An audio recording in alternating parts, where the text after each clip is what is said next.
Kalau semua hal di dunia ini udah tertulis, buat apa kita masih disuruh doa dan berusaha? Kalau rezeki udah diatur, kalau jodoh udah ditentukan, kalau hidup udah digariskan, kenapa masih perlu capek-capek berharap, kerja keras, sholat, dan doa tiap malam? Masalahnya, banyak orang salah paham sama kalimat semua udah tertulis. Mereka pikir, itu artinya kita cuma wayang yang dikendalikan dari langit. Padahal dalam Islam, dan bahkan kalau kita pakai logika kita, pengetahuan nggak sama dengan pemaksaan.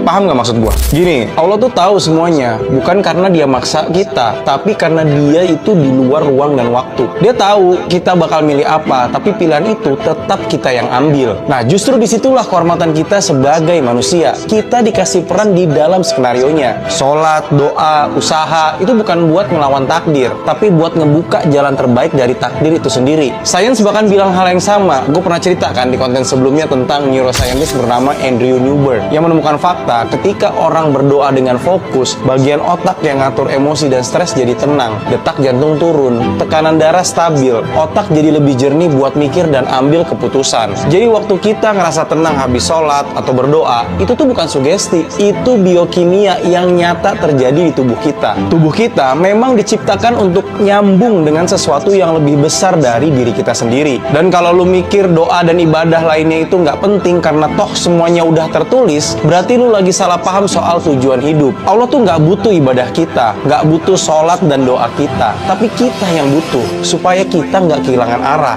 Iya, semua memang sudah tertulis, tapi di tulisan itu juga tertulis momen ketika kita berdoa, sholat di tengah sunyinya malam, ketika kita gagal tapi kita masih terus mencoba, ketika kita sabar, ketika kita tetap bersyukur meski belum dikasih, itu tuh semua tertulis. Jadi sholat, doa, dan usaha bukan cara buat ubah takdir. Ini adalah cara kita untuk menulis jalan cerita terbaik buat takdir yang udah disiapin buat kita. Karena Allah udah tahu endingnya, tapi dia pengen lihat bagaimana kita memilih jalan buat sampai ke sana.